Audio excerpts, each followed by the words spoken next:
Hi, I'm Luki, career coach from Focus Inspired. In today's video, we'll be discussing an interesting post from Hayes that references an article that says 91% of hiring managers said they receive application materials they believe were written by ChatGPT, but only 46% of job seekers said they use ChatGPT to write their resumes or cover letters. I'll share a few points on various considerations of using ChatGPT in the resume screening process and the job search process. Then, we'll ask whether you would use ChatGPT to write your resume if you were a job seeker, or would you care if a candidate used ChatGPT to write their resume if you were a recruiter? Here are 6 considerations for discussion. First, let's look at the numbers. Recruiters think that 91% of resumes were written by ChatGPT versus 46% of job seekers who said they actually used it to write the resume. Now, the discrepancy is pretty large, almost double the amount, and I tried to find the source article and haven't been able to track it down yet, but let's assume that these numbers are actually accurate. The numbers beg the question on how a recruiter even knows that something was written by ChatGPT or not. If you consider the popular statistic that recruiters scan a resume in 60 or even as little as 6 seconds, if that is really the case, I'm curious as to what indicators they use to tell whether or not a resume was written by ChatGPT. What are the recruiters looking for in 6 seconds or 60 seconds that would tell them that it was written by ChatGPT? Or perhaps the timing isn't even valid, as these recruiters might be given more time to review a resume or something else. In any case, if a recruiter was to tell if a resume was written by ChatGPT, what could they do? Well, they could look at some of the notes that are generic phrasing or lack some specificity or repetitive phrasing that ChatGPT might get from its large language model. If an applicant was more advanced, they could write a prompt in the context of the job posting, so perhaps the recruiter would see the same phrases on multiple job postings. But that might be challenging, since human writing their experience in the same context would also use the job description, so they'd likely write it in a similar way. Or perhaps it's not even a conscious understanding and more of a gut feel when a seasoned recruiter can develop a skill to pick out, let's say, a senior Java developer quickly from a pile of resumes without specifically knowing why one was better than the others. So in any case, I'm curious how the recruiters would even know that it was generated by ChatGPT or not.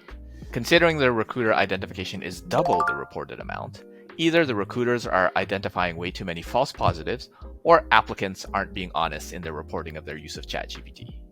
A follow-up consideration would be whether using ChatGPT enhances or diminishes a recruiter's perspective of a candidate. On one side, a recruiter might think it's cheating, so they would think more negatively about the candidate. While on another side, a recruiter might think it's a positive, as the applicant is staying up to date and knows how to leverage technology to their advantage. There wasn't really any mention whether or not the 91% thought that the use of ChatGPT was a good or a bad thing. A second consideration is the belief that ATS systems already use AIs to scan resumes. So if recruiters are already using AI, why can't job seekers use AI as well? I'm reminded of an older comic from Mad Magazine called Spy vs. Spy, and in this case, it's AI versus AI, where one AI is looking to outsmart the other AI. And the reality is that resumes that make it to the interview or offer process are screened by humans. Now, there are pre-screening that can happen so that not all resumes are screened by humans. On some applications, there are questions that categorize you higher or lower or even kick you out of the process. And there might be keyword search matching that might order your resume higher or lower on a recruiter's list. And some recruiters adjust these filters so that they only screen the top whatever number of resumes. As an example, new grad and internship roles might have thousands of applicants, and based on screening or resource constraints, a recruiter might only want to screen the top, let's say 200 applicants. So they adjust those criteria, those questions appropriately. So if you can prompt ChatGPT to write you a resume that orders your application a little bit higher on an ATS system, then you might be given an interview opportunity that you might not have otherwise had. Though presumably, the ATS AI might be better trained to find those ChatGPT usage as well. In any case, it would be interesting which side's AI would be better. A third consideration is that some people pay professional resume writers to write their resume. In reality, a resume rarely has a correlation on whether you can actually do the job or not. A good resume means that you're good at writing resumes, not that you're actually good at coding or whatever job that you're applying for. So doesn't it make sense to get a professional to do it for you versus doing it by yourself? The related point is that not everyone is gifted or a creative writer. Is being able to write about your work more important than being able to do the work? Now, presumably you'd need to report your progress or your completion to your boss, or there's some sort of correlation between communicating what you did and what you actually did. But would you rather have a coder that writes pristine and efficient code, but has a bit of trouble explaining how exactly that works, or a coder that can explain what they did, even though it wasn't that efficient or very clean? Based on the current process of hiring, it will likely be the person who can communicate that lands the role. Unless you have a coding exercise for them to do, then that could eventually be evaluated by AI. In any case, just because you can explain it well on your resume doesn't mean you'll be able to explain it well during the interview. So in that case, you'll definitely be found out when you get to the interview process. The fourth consideration is that ChatGPT is a tool. With any new tool, the folks that learn to use it first, and well, will do better. The folks that learn to use it later will fall behind. Just like the car became a problem for horse breeders, and Uber became a challenge to taxi companies, what is useful for some will be challenging for others. Perhaps you're a gifted coder, but otherwise are poor at spelling or grammar. You are unlikely to get a job until something like Grammarly came along to help you with your spelling and grammar. As a recruiter, do you care if someone uses Grammarly to spell check and grammar check their resume? In fact, you probably would expect them to use it in their day-to-day work. So why is using ChatGPT that much worse? As more and more people get familiar with ChatGPT, it will likely be an expectation.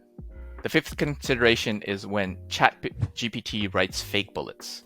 ChatGPT is generative AI, and with a prompt like, write me a resume for this job description, I've seen ChatGPT create bullets that might not have happened. It turned someone into a PhD when they didn't have one. Well, it's up to the candidate to validate their experience. Plus, there are probably folks out there that exaggerate the truth and put bullets on their own resumes to satisfy the job description even without ChatGPT writing them. Then it becomes up to the recruiter to validate the experiences as part of the interview process. Fake bullets could happen even without ChatGPT. The sixth and last consideration we'll speak about is you can't get ChatGPT to do your interview. Well, at least not yet. Even if you faked and cheated the system by having it write your resume with ChatGPT, you're not likely to be able to pass the interview process.